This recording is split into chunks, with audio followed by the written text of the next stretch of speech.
I recognized her the moment she walked into my courtroom. Mid-50s, blonde hair, navy blazer, coach purse. The same confident stride from 3 months ago when she knocked on my door to tell me my fixer-upper was ruining property values, Linda. Castellano, HOA president. She was here for a traffic ticket. Failure to yield. Simple case. In and out, what she didn't know. 18 hours ago, I stood in the street watching my house burn to the ground. 3 hours ago, I reviewed security footage showing her pouring gasoline around the foundation. And 30 seconds ago, she glanced at me with the polite disinterest people show judges they don't recognize. She had no idea the abandoned eyesore she burned down belonged to the man on the bench in front of her. Linda made the mistake every entitled person makes, assuming the victim she attacked was powerless to fight back. She assumed wrong.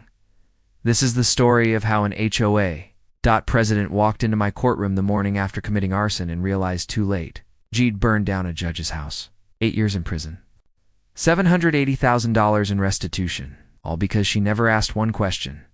Who actually owns the property I'm about to destroy? Because the law doesn't care how much you hated looking at someone's house. It cares that you lit the match. But let me start from the beginning. Before we dive into, I'd love to know where you're listening from today. And don't forget to hit the like and subscribe buttons for more interesting stories just like this. I haven't slept in 36 hours. My eyes burn. My hands are shaking slightly, not enough for anyone to notice, but I feel it. The coffee I drank at 6 a.m. sits heavy in my stomach. It's doing nothing to cut through the fog in my head. I'm sitting on the bench in Courtroom 7 of the Orange County Superior Court, wearing the black robes I've worn for 12 years as a criminal court judge. The American flag hangs to my left. The California state seal is mounted on the wall behind me. The courtroom smells like old wood polish and recycled air. It's 9:30 a.m. on a Thursday morning. I'm supposed to be presiding over a routine traffic docket 20 cases, mostly speeding tickets and failure to yield violations. Simple stuff. In and out. Plead guilty, pay the fine, go home. Except nothing about today is routine, because 18 hours ago, I stood in the street and watched my house burn to the ground, and 30 minutes ago, watched security camera footage that showed exactly who set the fire. I know her face. And in about 10 seconds, she's going to walk into my courtroom, the bailiff. A 30-year veteran named Raymond Cho stands near the door and reads from his clipboard. People versus Castellano. Docket number TR20254492. Failure to yield at a marked intersection. The courtroom door opens. A woman walks in. Mid-50s, shoulder-length blonde hair, professionally styled. Business casual navy blazer, white. Blouse, gray slacks, diamond studs in her ears. Coach purse over one shoulder. She moves with the brisk confidence of someone who's used to being in charge, used to getting her way. She walks to the defendant's table, sets her purse down, and glances up at me with the vague, polite disinterest people show judges they don't know. My chest tightens. It's her, Linda Solano, HOA president of Meadowbrook, states the woman who burned down my house, and she has absolutely no idea who I am. I've met Linda Castellano 3 times in person over the past 2 months. The first time was in August. 2 weeks after I bought the house at 4782 Sycamore Lane, I was there on a Saturday afternoon, taking measurements in the living room, planning renovations. Linda knocked on the door, introduced herself as HOA president, and politely but firmly informed me that my property was not in compliance with community standards. The house was a fixer-upper. I knew that when I bought it. Peeling paint, overgrown lawn, a sagging front porch. It needed work, but it was structurally sound, and I got it for $380,000 in a market where comparable homes were selling for $650,000. My plan was simple. Spend 6 months doing weekend renovations, flip it or rent it out, make a decent return. Linda didn't care. About my plan, Mr. Bennett, the Meadowbrook HOA has standards. Your property is bringing down the neighborhood's value. We need you to repaint, re-landscape, and repair the porch within 30 days. I was polite, explained I had a full-time job, didn't mention I was a judge, just said I worked for the county and that I'd fix the house over time. But 30 days wasn't realistic. Linda wasn't interested in my timeline. The HOA can fine you $250 per day for non-compliance. I suggest you prioritize this. The second time I met her was in September, when she showed up unannounced while I was replacing rotted porch boards. She threatened to place a lien on the property if I didn't take this seriously. The third time was 3 weeks ago, at a contentious HOA meeting where she publicly called my house an eyesore and suggested the HOA explore emergency demolition options for abandoned properties. My house wasn't abandoned. I was there every weekend. But Linda didn't care about facts. She cared about control. And now she's standing in my courtroom, 20 feet away, waiting for her traffic case to be called. She doesn't recognize me. Why would? Every time we met, I was in jeans and a t-shirt, covered in sawdust or paint. I was just another homeowner she could bully. Now I'm in judicial robes, sitting on an elevated bench, in a formal courtroom. Different context, different appearance. She has no idea, but I know exactly who she is. Because at 3:47 this morning, I sat in a neighbor's living room and watched security camera footage of Linda Castellano pouring gasoline around the foundation of my house, and then I watched her light it on fire. I take a slow breath, trying to steady myself. I'm a judge. I've presided over hundreds of cases. Murders, assaults, drug trafficking, seen the worst humanity has to offer, and I've maintained my composure through all of it. But this is different. This is personal. The prosecutor, young deputy district attorney named Michelle Park, stands and addresses the court. Your Honor, this is a failure to yield case. The defendant, Ms. Linda Castellano, cited on October 8th for failing to yield to a pedestrian in a marked crosswalk on Chapman Avenue. The pedestrian, a 62-year-old man, was forced to jump back onto the curb to avoid being struck. Ms. Castellano did not stop. Michelle sits down. Raymond looks at Linda. Ms. Castellano, how do you plead? Linda stands, smoothing her blazer. Not guilty. Your Honor. Her voice is calm, practiced. She's done this before, maybe not in court, but in HOA meetings and arguments. With neighbors, in situations where she's used to talking her way out of consequences. Raymond nods. You may present your defense. Linda steps forward slightly, clasping her hands in front of her. Your Honor, I was driving through that intersection on my way to an important HOA meeting. The pedestrian stepped into the crosswalk without warning, and I had to brake suddenly. I did not fail to yield. I stopped in time. The officer who cited me was standing nearly a block away. He didn't have a clear view of what happened. This citation is unjust, and I'm requesting it be dismissed. She says it all with absolute conviction, like she believes every word. I glance at the police report in front of me. Officer's notes, driver did not slow or stop. Pedestrian had to retreat to curb to avoid collision. Driver continued through. Intersection without acknowledging pedestrian. When stopped 2 blocks later, driver stated, I had the right of way. Witness statement from pedestrian. I was halfway across the crosswalk when the car came through. She didn't even tap the brakes. I had to jump back or she would have hit me. Linda is lying, not stretching the truth. Not lying. I watch her face, the calm confidence. The slight tilt of her chin, the expectation that she be believed because she's well-dressed, well-spoken, and used to getting her way, and I think about the security footage, Linda. In the darkness, circling my house with a gas can, Linda. Pouring accelerant along the foundation, Linda striking a match and tossing it, Linda. Standing in the street, watching the flames rise, and then getting into her car and driving away. No. Hesitation. No remorse. Just cold, deliberate destruction. Michelle Park stands again, Your Honor. We have the officer's report and the witness statement. Both contradict Ms. Castellano's account. We ask that the court find her guilty as charged. Linda's expression tightens, irritation flashing across her face. Your Honor, the witness is exaggerating. I've been driving for 35 years without a single accident. I'm a responsible driver and a respected member of my community. This is a waste of the court's time. She says it like she's scolding a subordinate, like I should dismiss this case simply because she's annoyed by it. I lean back in my chair, studying her. Does she really not recognize me? I've been on this bench for 12 years. My face has been in the local paper dozens of times. My name is on the placard in front of me, Judge Marcus T. Bennett.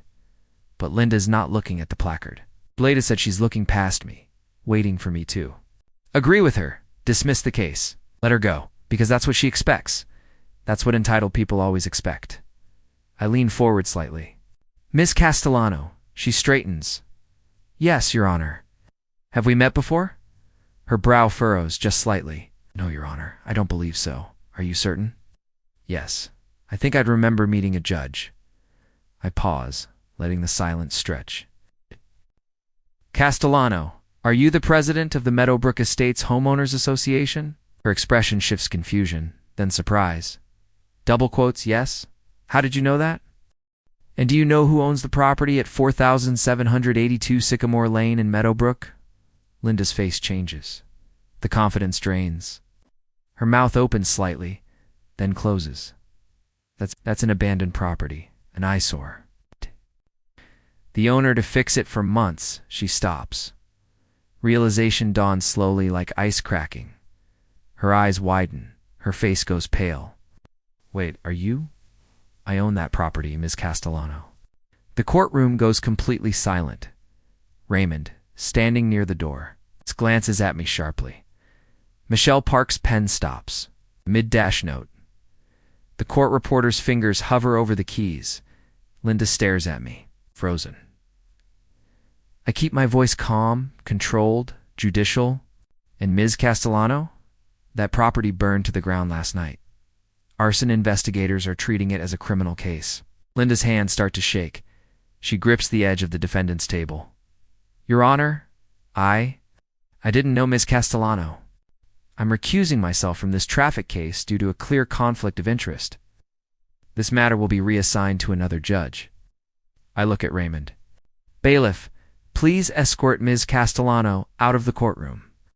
Raymond moves toward her, but Linda doesn't move. She's staring at me, her face white, her breathing shallow. Your Honor, I don't understand you will, Ms. Castellano. Very soon. I pause, holding her gaze. And Ms. Castellano, don't leave town. Raymond takes her gently by the elbow and guides her toward the door. She stumbles slightly. Looking back at me over her shoulder, her expression a mixture of shock and dawning fear. The courtroom door closes behind her. The silence holds for another few seconds. Then Michelle Park stands. Your Honor, should I notify? I'll handle it, Ms. Park. Thank you. I step down from the bench and walk into my chambers. I close the door, lean against it, and exhale. My hands are shaking harder now, not from fear, from rage. 18 hours ago. I stood in the street outside 4782 Sycamore Lane and watched firefighters battle a blaze that consumed the house my late father helped me choose. 18 hours ago? I didn't know who started the fire, but 3 hours ago, I sat in my neighbor's living room and watched security camera footage that showed me exactly who did it, Linda. Castellano.HOA president, community leader, arsonist. And she just walked into my courtroom, lied to my face about a traffic ticket, and had no idea she was standing in front of the man whose house she burned down. I pull out my phone and dial Detective Sarah Kavech, the arson investigator. Assigned to my case. She answers on the second ring. Judge Bennett, you okay? Linda Castellano just appeared in my courtroom on an unrelated traffic case. Silence. Then you're kidding. No, she didn't recognize me. I recused myself and sent her out. But Sarah, she's at the courthouse right now. Don't let her leave. We're arresting her this afternoon anyway. Warrant's being finalized now, but if she's there, arrest her now. I want this by the book, but I want her in custody before she has a chance to run. On it, I'll be there in 20 minutes. I hang up and sit down at my desk. The house is gone. But Linda Castellano is about to learn something she should have known from the beginning. Some people you don't cross, and some mistakes you don't survive. The call came at 5:47 p.m. on Wednesday evening. Just as I was packing up my briefcase to leave the courthouse, I'd spent the day presiding over a robbery. Case testimony from 3 witnesses, cross-examination that went in circles, a defense attorney who kept objecting to his own questions. Exhausting but routine. I was looking forward to going home, my real home. It was a 3-bedroom house in Irvine where I'd lived for 8 years, making dinner, maybe watching a basketball game, getting a full night's sleep for once. Then my phone buzzed. Text message from a number I didn't recognize. "Hi, this is Margaret Chen, your neighbor at Sycamore Lane. Someone spray-painted your garage door. Thought you should know." I stared at the message for a long moment. Then I grabbed my keys and drove to Meadowbrook. The house at 4,780 to Sycamore Lane was 23 miles from the courthouse, a quiet subdivision built in the early 2000s. Modest homes, well-maintained lawns, families with young kids riding bikes in cul-de-sacs. I'd bought the house in July as an investment property. It was a foreclosure. Previous owner had walked away during the pandemic. Bank repossessed it, let it sit empty for 2 years. By the time it hit the market, the lawn was dead, the paint was peeling, and the front porch sagged like a broken smile. Most buyers took one look and kept driving. I saw potential. More importantly, my father saw potential. Dad had been a contractor for 40 years before he retired.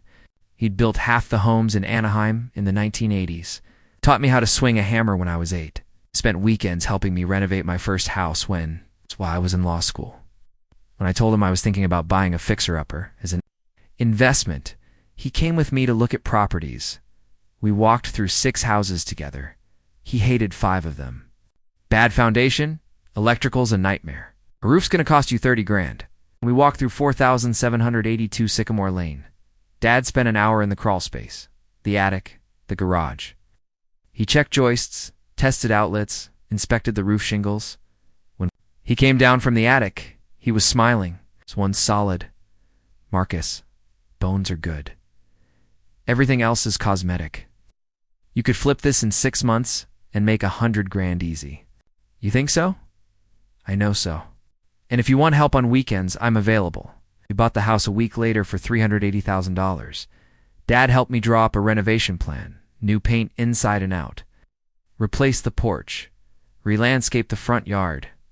Update: the kitchen and bathrooms. Budget: $150,000. Timeline: 6 months. We started work in August. 3 weeks later, Dad had a heart attack in his sleep. He was 71, gone before the ambulance arrived. I kept working on the house after he died, partly because it was a good investment, partly because every weekend I spent there, sanding floors or painting walls. I felt close to him again. The house wasn't just an investment property, it was the last project we did together, and now someone had spray-painted eyesore across the garage door in 2 foot high. Red letters. I pulled into the driveway at 6:35 p.m. The graffiti was impossible to miss. "EUI Sue, Ara dripping red paint. Still wet in places, running down the white garage door like blood." I got out of my car slowly, staring at it. Vandalism wasn't uncommon. Bored teenagers, random acts of stupidity. But this felt targeted. Personal. An elderly woman emerged from the house next door, small, maybe 5 feet tall. White hair pulled into a bun. She wore a floral blouse and walked with a cane. "Mr. Bennett, I'm Margaret Chen. I texted you." "You for letting me know?" "I saw it around 4 p.m. when I got home from the grocery store. I don't know who did it, but..." She hesitated. "The HOA president has been complaining about your house for weeks. She's been telling everyone you're ruining property values. She even brought it up at the last HOA meeting, Linda Castellano." Mrs. Chen nodded. She's very intense. She doesn't like anything that doesn't fit her idea of what the neighborhood should look like. "Your house has been a target since you bought it. I'm fixing it up. It takes time, I know. I've seen you working here on weekends. But Linda doesn't do patience. She wants everything perfect immediately. And when she doesn't get her way..." Mrs. Chen glanced at the graffiti. "Be careful, Mr. Bennett." I took photos of the graffiti from multiple angles, then called the Meadowbrook Police Department to file a report. An officer arrived 30 minutes later, took a statement, and said they'd keep an eye out but probably wouldn't find who did it unless there were witnesses, or cameras. Mrs. Chen mentioned she had a security camera pointed at the street. The officer asked to review the footage. We went inside Mrs. Chen's house. A tidy, warmly lit living room with family photos on the walls and the smell of jasmine tea in the air.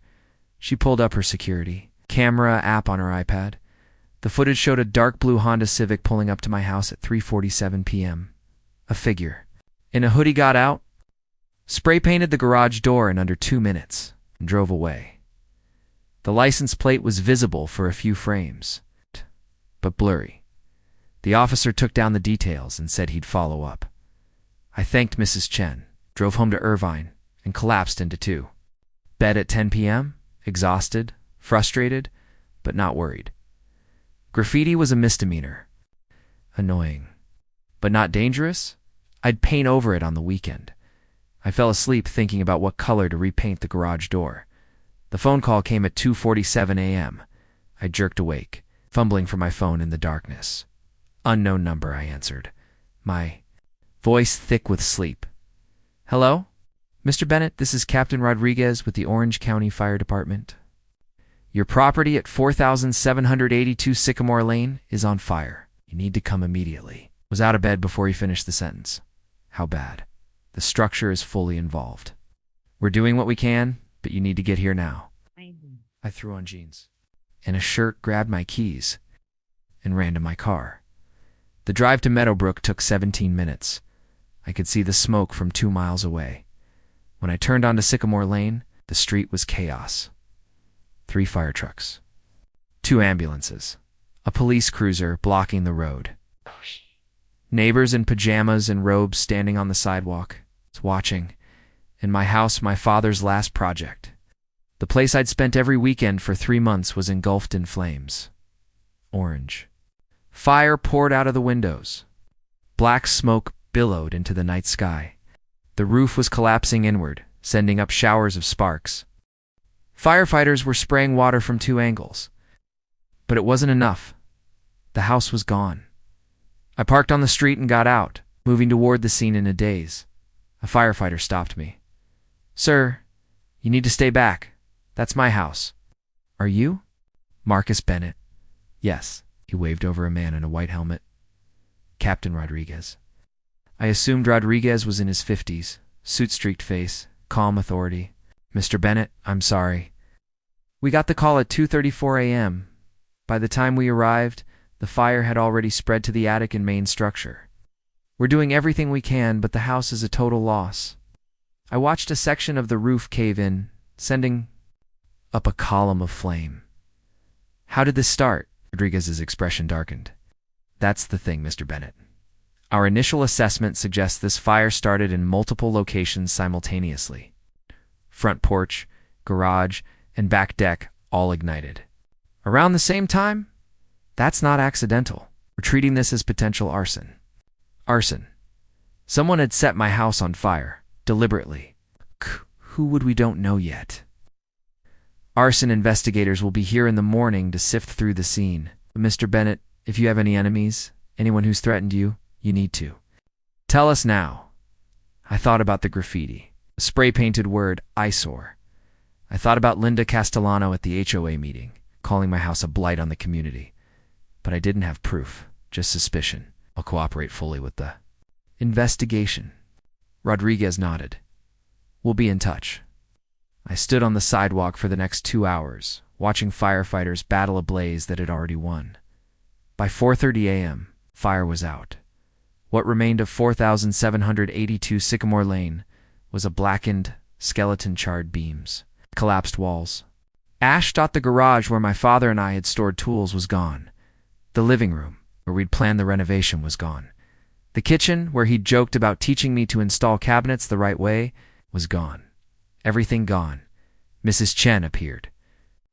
Next to me, wrapped in a thick robe, her cane tapping softly on the pavement.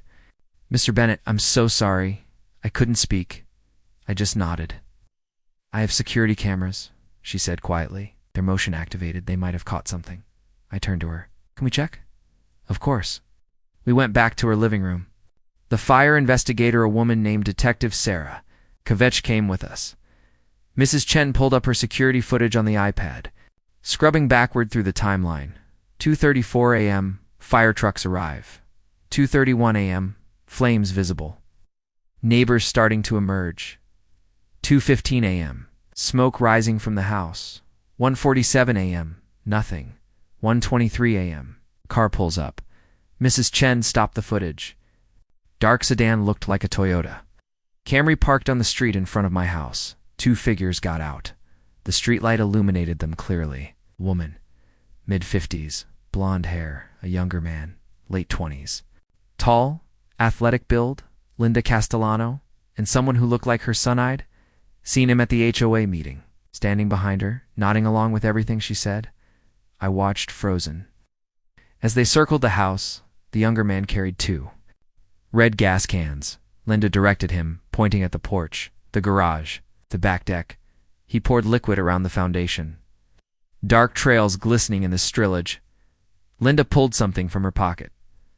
A matchbook. She struck a match, held it for a moment, then tossed it. Onto the porch, the fire erupted, instantly accelerant, igniting in a burst of orange flame that spread across the porch. Up the walls into the house. Linda and the young man didn't run. They stood there watching for nearly 30 seconds. Then they got back in the car and drove away. My voice cracked when I finally spoke. That's Linda Castellano, HOA president. I know her. Detective Kvetch was already on her phone. I need this footage sent to me immediately. This is evidence in a criminal arson investigation. Mrs. Chen's hands were shaken as she forwarded the file. Kvetch looked at me. Mr. Bennett, we'll forward this to the arson unit. Ms. Castellano and her accomplice will be identified and charged. This is criminal arson, conspiracy, destruction of property. She's looking at serious prison time. I nodded, but I couldn't take my eyes off the screen. Linda, lighting the match. Linda, watching it. Linda watching my house, my father's last project, burn. I didn't go home that night. I sat in my car, parked on Sycamore Lane, watching the sun rise over the wreckage of 4782. The house was ash now. Blackened beams, rubble. But Linda Castellano's face was burned into my memory, clear as day. And in a few hours, she'd walk into my courtroom, and she'd have no idea who I was. Marcus Bennett called in sick to work on Thursday morning for the first time in 12 years. He sat in his car in the courthouse parking lot at 6:45 a.m., phone in hand, staring at the contact for his clerk. He'd never missed a day. Not for the flu, not for his father's funeral. He'd presided over morning session, attended the service at noon, and was back on the bench by 2 p.m. But today, couldn't do it. He couldn't sit in that courtroom, put on the robes, and pretend everything was normal when his house, his father's house, was a pile of ash and the woman who burned it was walking free. He called his clerk, Jennifer Alvarez, and told her he was taking a personal day. She didn't ask questions, just said she'd reschedule the docket and wished him well. Marcus hung up and drove back to Meadowbrook. The scene at 4782 Sycamore Lane looked worse in daylight. The house was gone. What remained was a blackened foundation, collapsed beams jutting up like broken ribs, and ash-thick layers of gray and black ash covering everything. 2 arson investigators were already on site, dressed in white hazmat suits, sifting through the rubble with tools and evidence bags. Marcus parked on the street and approached. Slowly, one of the investigators looked up, a woman in her 40s, short dark hair, sharp eyes behind protective goggles. Mr. Bennett, yes? I'm fire investigator Linda Ortiz. I'm sorry about your property. Marcus nodded, his throat tight. What can you tell me? Ortiz pulled off her gloves and gestured toward the wreckage. We've confirmed the use of an accelerant gasoline based on residue samples. The fire started in 3 locations simultaneously: the front porch, the garage, and the rear deck. Yes. Textbook arson. Whoever did this wanted the house to burn fast and completely. Do you have suspects? We do. Detective Sarah Kvetch from Orange County Sheriff is handling the criminal investigation. She's reviewed the security footage your neighbor provided. The suspects have been identified. Linda Castellano. Yes. and a younger male, tentatively. Identified as her son Tyler Castellano. Detective Kvetch is preparing to interview them this afternoon. Marcus looked at the ruins of the house. His father's voice echoed in his memory. Bones are good, Marcus. Everything else is cosmetic. Not anymore. What happens next? We'll finish processing the scene today. Detective Kvetch will present evidence to the DA's office. If charges are filed and, based on what I've seen, they will be Ms. Castellano and her son will be arrested. How long? 24 to 48 hours. Detective Sarah Kvetch called Marcus at 11:30 a.m. Judge Bennett, this is Detective Kvetch. I'm the lead investigator on your arson case. Can we meet? Where? There's a coffee shop on Main Street in Meadowbrook. Java Junction. I'm here now. Oh. Marcus drove over. Java Junction was a small cafe with mismatched furniture and local art on the walls. Kvetch was sitting at a corner table, a laptop open in front of her. 2 coffees waiting. She was in her late 30s, athletic build, dark hair pulled back in a ponytail. She wore a blazer over a white shirt, a detective's badge clipped to her. Belt, Marcus sat down across from her. Judge Bennett, I've reviewed the security footage. It's damning. Linda Castellano and Tyler Castellano are clearly visible, pouring accelerant and igniting your property. We've also run the license plate on the sedan registered to Linda Castellano. This is an open and shut case. Then why do you look worried? Kvetch leaned back, choosing her words carefully. Because you're a sitting criminal court judge, and Linda Castellano is about to be charged with a felony. Her defense attorney, whoever she hires, is going to argue that this prosecution is personal, that you're using your position to pursue a vendetta. They'll claim bias, judicial misconduct, abuse of power. Marcus's jaw tightened. I'm not prosecuting her. The DA is. I know. But the optics are tricky. We need to do this by the book. Every step documented, every procedure followed to the letter. No shortcuts. No appearance of favoritism or personal involvement. I want it by the book, detective. Charge her properly. Build a case that can't be challenged. Ow. Walking on a technicality because someone thought I was pulling strings. Kvetch nodded. Good. Then here's how we proceed. I'm interviewing neighbors today to establish a pattern of harassment. I'm obtaining a warrant to search Linda's residence.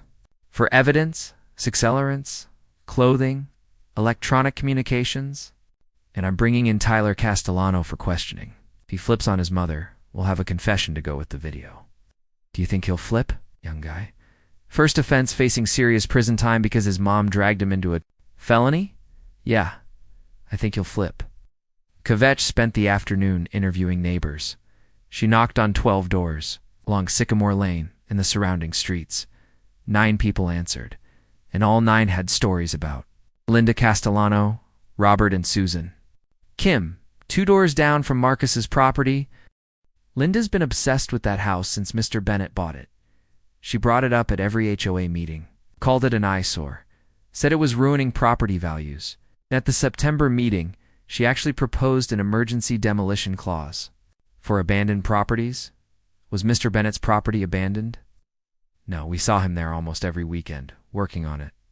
But Linda kept calling it abandoned because it wasn't fixed up yet. David Alvarez, across the street, Linda came to my house in August and asked if I'd sign a petition to force Mr. Bennett to fix his property immediately. I refused. I told her the guy just bought the house. Give him time. She got angry, said if people like me didn't care about the neighborhood, the whole community would fall apart. Janet Kowalski, 3 houses down, at the October HOA meeting. Linda sedaned, I'm quoting, if the owner won't take care of that eyesore, someone needs to take care of it for him. Everyone laughed, like it was a joke. But I remember thinking, that didn't sound like a joke. Kvetch compiled the statements into her report. Pattern of harassment. Establish motive. Establish intent. Strongly suggested. Now she needed physical evidence. At 3:15 p.m., Kvetch obtained a search warrant for Linda Castellano's residence at 4831 Pinewood Drive, Meadowbrook Estates. She arrived with 2 uniformed officers and a forensics tech. Linda answered the door in yoga pants and an oversized sweater, holding a glass of white wine. Can I help you? Kvetch held up the warrant. Linda Castellano. Detective Sarah Kvetch with the Orange County Sheriff's Department. We have a warrant to search this residence in connection with an arson investigation. Please step aside. Linda's face went pale. Arson? What are you talking about? Step aside. Ma'am. The search took 90 minutes. In the garage, forensics found a red plastic gas can, half empty, reeking of gasoline. A sample was taken and later matched to residue found at the arson scene, in the laundry room. They found a black hoodie and jeans. In the trash, partially burned at the cuffs and hem, Linda had tried to destroy them. Hadn't finished the job. In Linda's bedroom, on her nightstand. They found her phone. Kvetch seized it under the warrant. Back at the station, the tech extracted text messages between Linda and her son, Tyler. October 15th, 9:47 p.m. Linda, that eyesore house is getting graffitied tomorrow. Maybe the owner will finally get the message. October 16th, 8:32 p.m. Tyler, he filed a police report. He came by asking about the spray paint. Linda, so what? They can't prove anything. October 17th, 10:18 p.m. Linda, what? I'm done with this. Tonight, bring the gas. This ends now, Tyler. Mom, are you serious? Linda, dead serious. Meet me at 1 a.m., park on Maple, walk over. Bring 2 cans. Tyler, this is insane. Linda, this is necessary. He's been warned. He ignored it. Now he learns. Kvetch read the messages twice, then printed them for the case file. Premeditation. Confirmed. Conspiracy. Confirmed. Now she needed Tyler's statement. Tyler Castellano lived in a small apartment in Santa Ana. 20 minutes from Meadowbrook. Kvetch arrived at 5:30 p.m. 2 officers. Tyler answered the door in sweatpants and a t-shirt. He was 28 tall, with his mother's sharp features and a nervous energy that made him look younger. Tyler Castellano. Yeah, Kvetch held up her badge. Detective Kvetch, Orange County Sheriff. Need to talk about the fire on Sycamore. Lane Tyler's face crumbled instantly. I didn't want to do it. Can we come in? Tyler sat at his small kitchen table, hands shaking, while Kvetch set up a recorder. Tyler, I'm going to read you your rights. You have the right to remain silent. She went through the Miranda warning. Tyler waived his right to an attorney. I'll tell you everything. I didn't want to do it. My mom made me. Tell me, what happened? Tyler took a shaky breath. My mom's been obsessed with that house for months. She said it was ruining the neighborhood, said the owner was ignoring her, disrespecting the HOA. She wanted it gone. How did the fire start? She texted me Tuesday night, said to meet her at 1 a.m. Bring gas cans. I thought she was joking at first, but when I got there she was serious. Said the house was abandoned, no one would care. And if we didn't do something, the whole neighborhood would go downhill. Did you pour the accelerant? Yeah, she told me where front porch, garage, back deck. I didn't want to. I told her it was crazy. But she kept saying, it's just an old house. No one's living there. We're doing the neighborhood a favor. Who lit the fire? Tyler's voice dropped. She did. She had matches. She lit one and tossed it on the porch. The whole thing went up in seconds. No?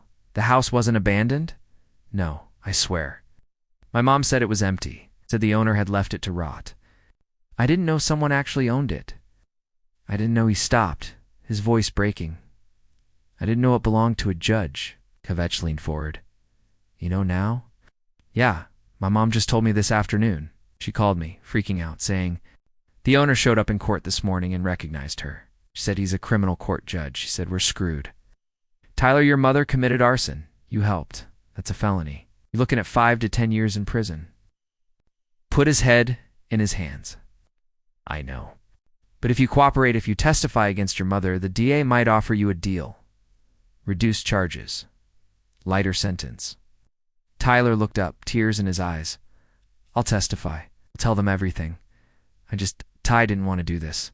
I never wanted to do this. Kvetch left Tyler's apartment at 7:45 p.m. with a signed statement, confession on record, and a cooperating witness. She called Marcus on the drive back to the station. Judge Bennett, we have everything we need. Gas can with matching residue, burned clothing, text messages showing premeditation, and Tyler Castellano's full confession. We're arresting Linda tomorrow. Marcus was silent for a moment. Then thank you, detective. One more thing, Judge. Linda has no idea you're a judge. Tyler just told her this afternoon. When we arrest her tomorrow, she's going to realize exactly who she crossed, and it's going to destroy her. Marcus thought about the house, the ash, his father's voice. Good Linda. Castellano had thought she was burning down an abandoned eyesore, a house no one cared about, a problem she could erase. She had no idea the house belonged to a criminal court judge, no idea the owner would recognize her, no idea she'd walked into his courtroom the morning after the fire and lied to his face. But she was about to learn, and Marcus Bennett was going to make sure she never forgot it. I wake up at 6 a.m. On Thursday morning, after 3 hours of broken sleep, my eyes are burning. My head feels like it's wrapped in cotton. I've been lying in bed since 3 a.m., staring at the ceiling, replaying the security footage in my mind. Linda Castellano, pouring gasoline, lighting the match, walking away, over and over. I drag myself out of bed, shower, put on a suit, I'm supposed to be in court at 9 a.m., traffic docket, 20 cases. Routine. Except nothing about today is routine. My phone rings as I'm making coffee. Detective Kovach. Judge Bennett, we're moving forward with the arrest today. Charges are arson in the first degree, conspiracy to commit arson, and felony destruction of property. We're picking up Linda and Tyler Castellano this afternoon. Good, but Judge, there's something you need to know. Linda Castellano has a court appearance this morning. Traffic violation. Docket number TR 2025-24492. Failure to yield. I stop mid-pour, coffee dripping onto the counter. What court? Orange County Superior. Courtroom 7. My courtroom, you're telling me Linda Castellano is appearing in my courtroom this morning on a traffic ticket. Yes, I just found out. Her case is scheduled for 9:30 a.m. Set the coffee pot down carefully, my hand shaking. Detective, she doesn't know who I am. She's never seen me in robes. She has no idea I'm a judge. I know. That's why I'm calling. You need to recuse yourself immediately.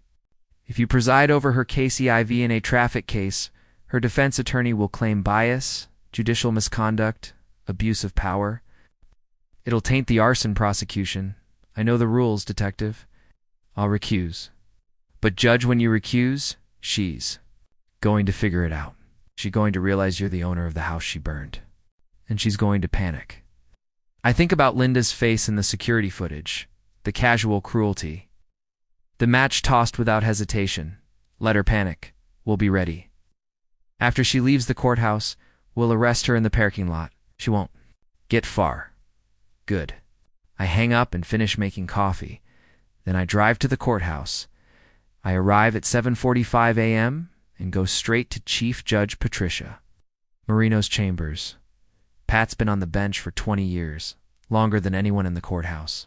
She's seen every corrupt attorneys, lying witnesses, judges who crossed ethical lines and destroyed their careers. She's also a friend. I knock on her door. She looks up from her desk, reading glasses perched on her nose. Marcus. Terrible. Didn't sleep. I heard about your house.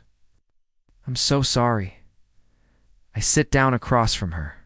Pat, I need to talk to you about a case. Go ahead.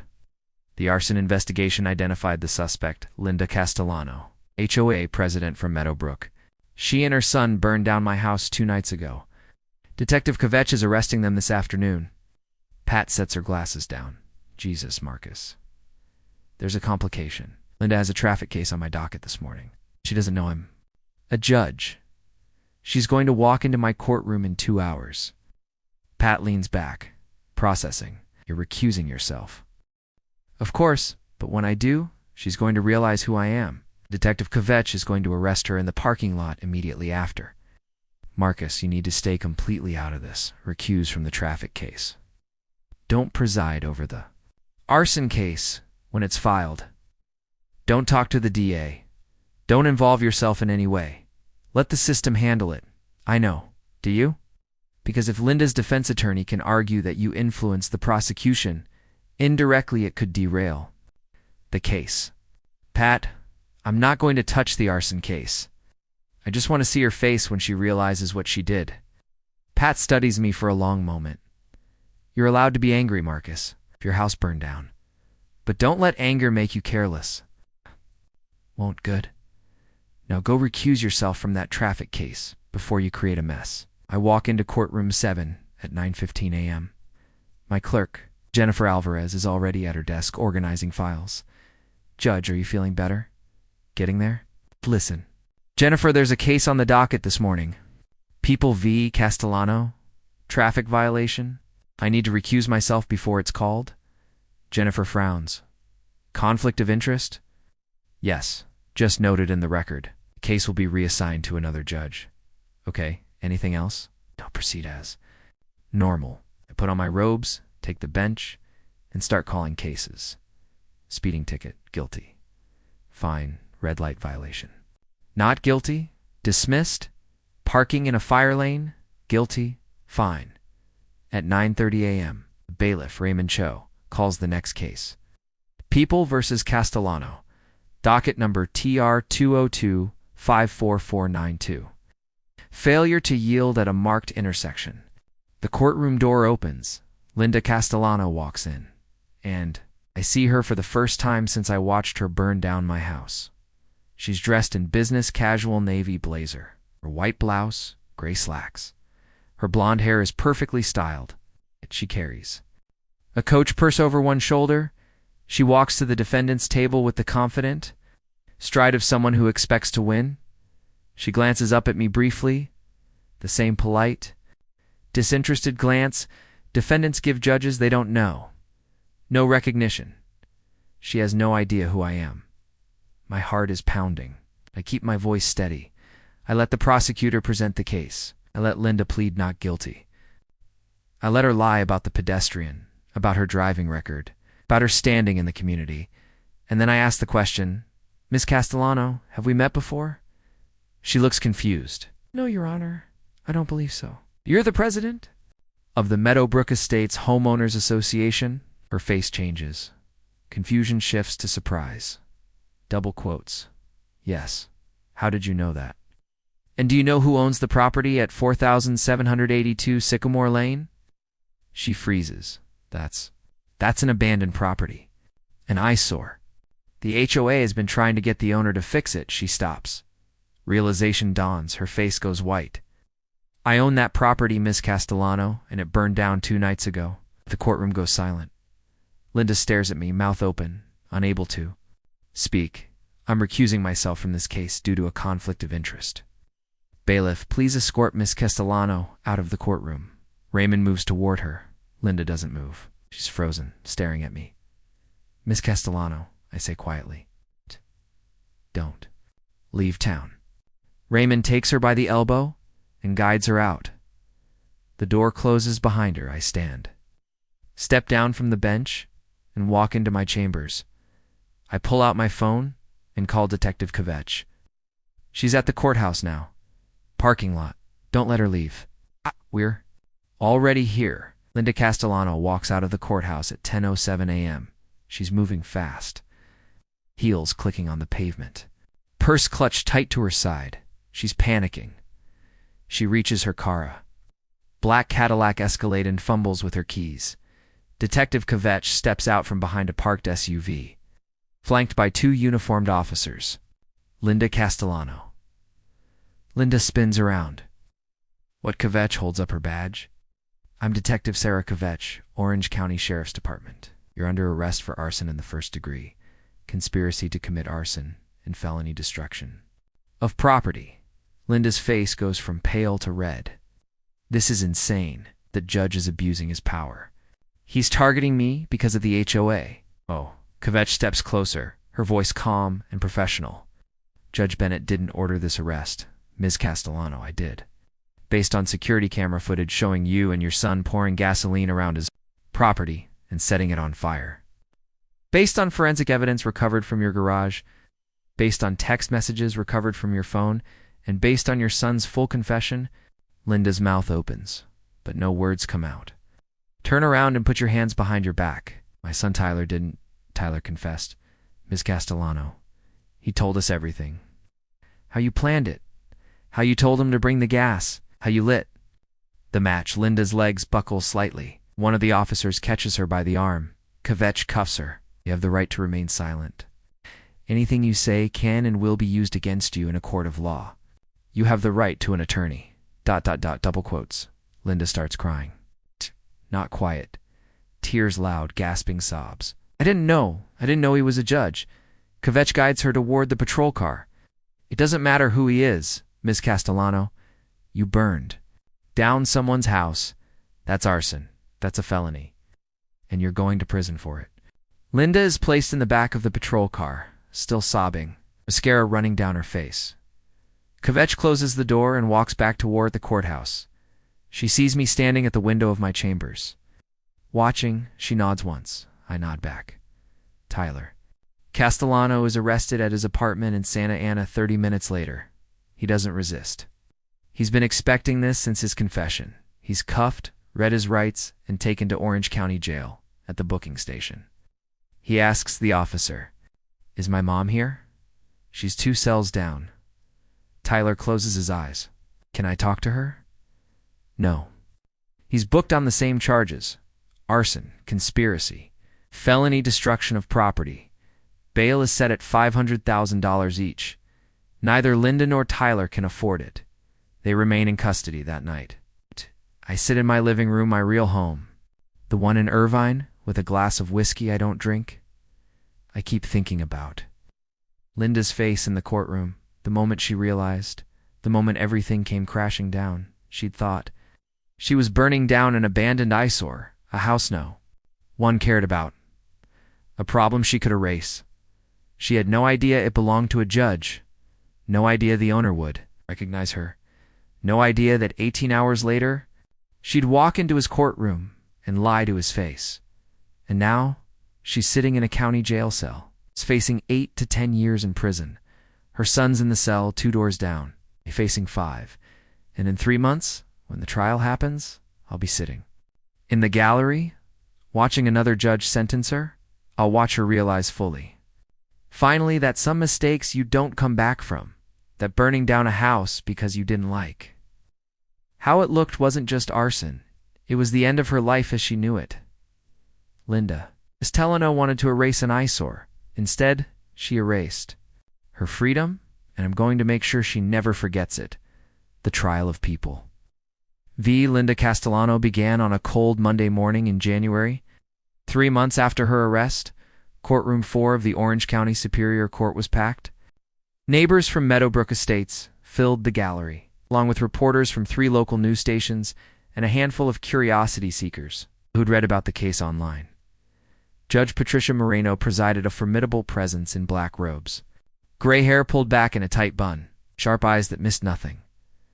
Marcus Bennett sat in the 3rd row of the gallery, dressed in a suit, but not his judicial robes. He was there as a victim, not a judge, a witness to justice, not an instrument of it. Linda Castellano sat at the defense table, flanked by her attorney, a man named Gregory Holt, mid-40s, expensive suit, slick back hair. Linda looked smaller than she had 3 months ago, thinner, pale, the confidence she'd carried into. Marcus's courtroom was gone, replaced by a hollow, haunted stare. Tyler Castellano was not present. He'd pleaded guilty 2 weeks earlier in exchange for a reduced sentence and agreed to testify against his mother.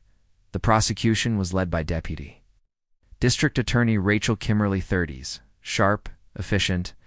Known for her meticulous case preparation, Judge Moreno banged the gavel.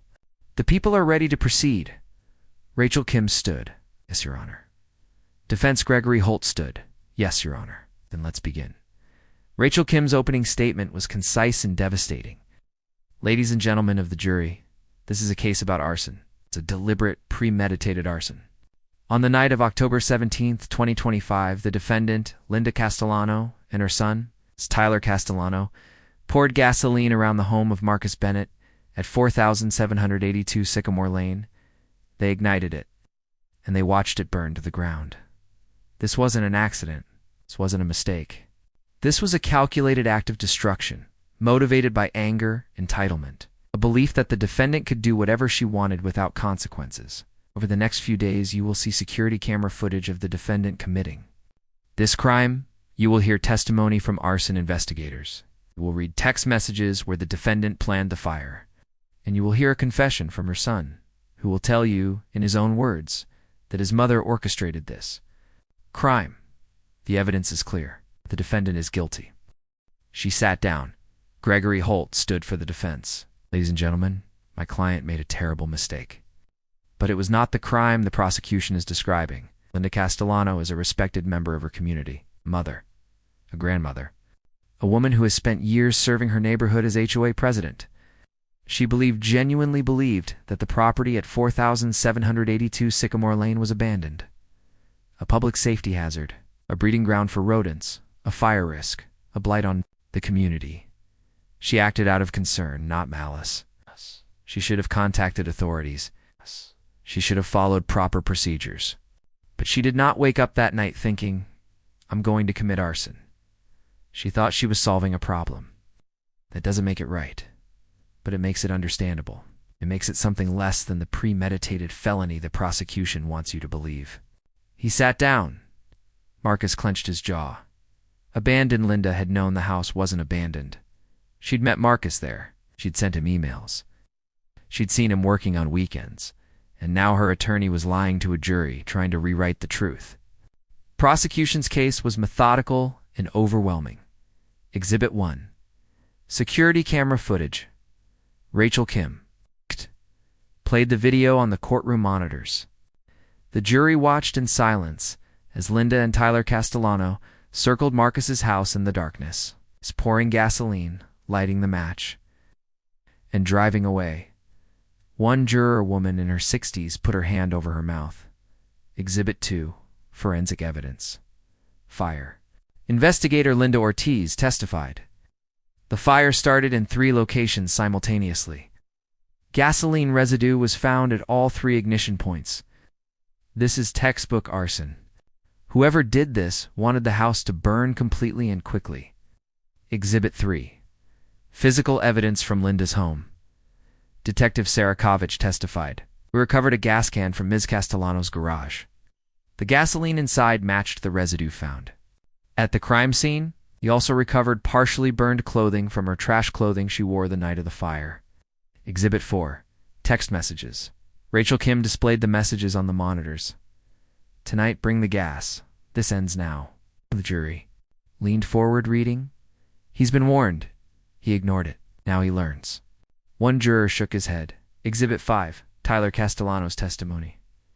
Tyler took the stand.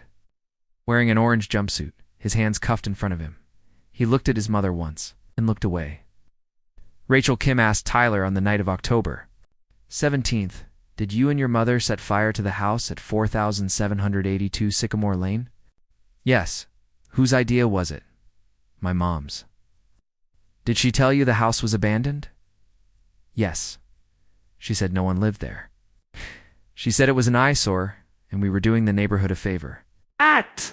Did you believe her at the time? Yeah, I didn't know the owner. I didn't know it was Judge Bennett's house. I just died at what she told me to do. Who poured the gasoline? I did. She told me where: front porch, garage, back deck. Who lit the fire? Tyler's voice dropped. She did. Linda closed her eyes, tears streaming down her face. Gregory Holtz. Defense crumbled under cross-examination. He tried to argue that Linda believed the house was abandoned. Rachel. Kim destroyed it with a single email. Exhibit 6. Email from Linda Castellano to Marcus Bennett. Dated September 22, 2025. Mr. Bennett. Your property at 4782 Sycamore Lane is unacceptable. The HOA has given you ample time to bring it into compliance. Fix it immediately, or face consequences. Rachel read it aloud to the jury. Ms. Castellano knew Marcus Bennett owned the house. She emailed him directly. She knew it wasn't abandoned. She just didn't like how it looked. Holt had no response. Jury deliberated for 90 minutes. When they returned, the four-persona middle-aged man in a polo shirt stood and read the verdict. In the matter of People v. Linda Castellano, on the charge of arson in the first degree. We find the defendant guilty. Linda's head dropped into her hands. On the charge of conspiracy to commit arson, we find the defendant guilty. She started sobbing. On the charge of felony destruction of property, we find the defendant guilty. Judge Moreno banged the gavel. The jury is dismissed. Sentencing will take place in 2 weeks. This court is adjourned. The sentencing hearing was held on February 14th. The courtroom was packed again. Neighbors, Porters, and Marcus, sitting in the same third-row seat. Judge Moreno took the bench. We are here for sentencing in People v. Linda Castellano. The defendant has been found guilty on all counts. Before I impose sentence, I will hear from the victim. Mr. Bennett, you may proceed. Marcus stood and walked to the podium. He'd thought about this statement for weeks. What to say, how to say it, whether to show anger or restraint. In the end, he decided on the truth. Your Honor, on the night of October 17th, Linda Castellano burned down my house. Not because it was a threat, not because it was dangerous.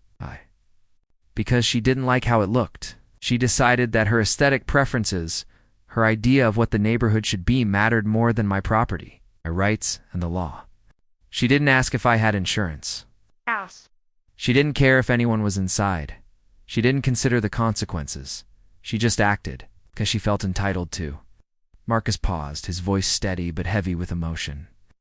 That house wasn't just an investment. Property.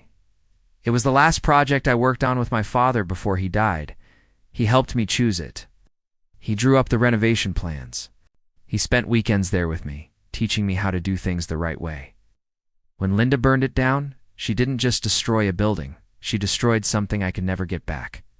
Linda was crying, her face buried in her hands. Your Honor.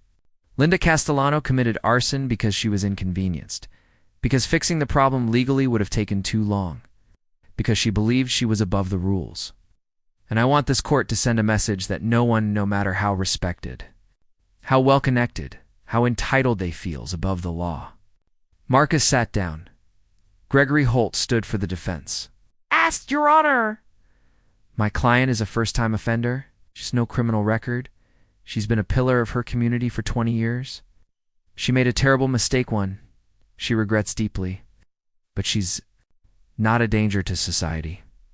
She's a grandmother, a mother, a woman who acted out of misguided concern, not malice. I'm asking the court to show leniency, probation, community service, restitution, but not prison. Prison would destroy her life. Judge Moreno looked at Linda. Ms. Castellano, do you have anything to say before I impose sentence?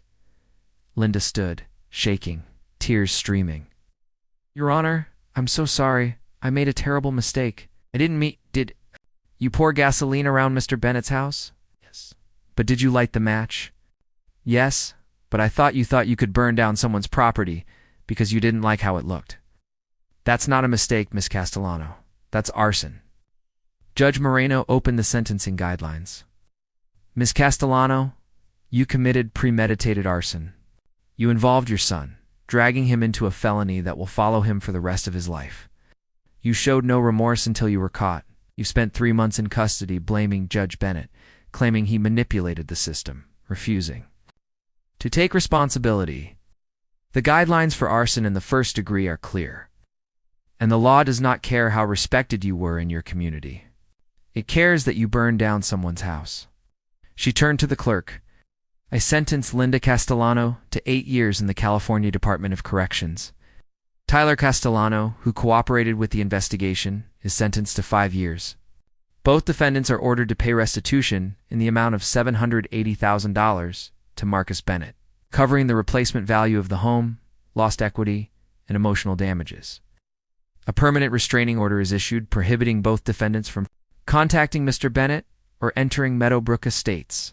This court is adjourned. The gavel came down. Linda collapsed, screaming, "This is unfair. He's a judge. He manipulated this." Judge Moreno's voice cut through the courtroom like a blade. Miss Castellano, Judge Bennett didn't prosecute you. He didn't sentence you. He recused himself from every aspect of this case and followed every rule. You, however, burned down his house. You committed a felony. You'll have 8 years to think about it. 2 bailiffs lifted Linda to her feet and led her out, still sobbing, still shouting. Tyler was led out separately, his head down. Silent Marcus watched them go. Outside the courthouse, a reporter stopped Marcus on the steps. Judge Bennett, do you feel justice was served today? Marcus looked at the camera, his expression calm. I feel that the law worked exactly as it should. Then Linda Castellano committed a crime. She was investigated, charged, tried, and convicted. The system held her accountable. That's justice. Do you feel vindicated?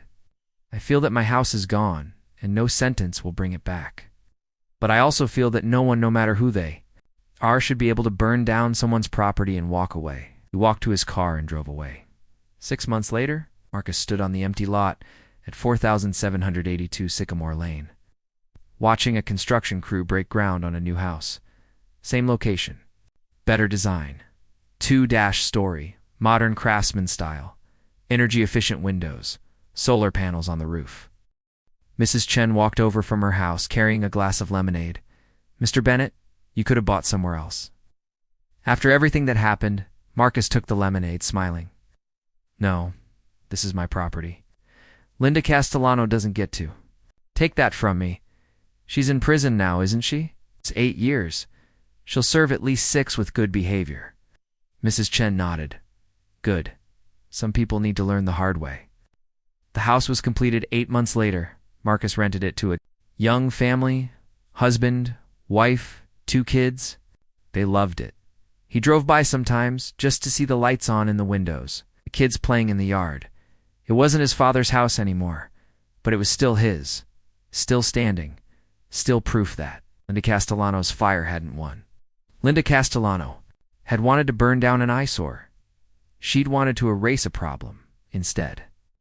She'd burned down a judge's house, and some mistakes you don't come back from.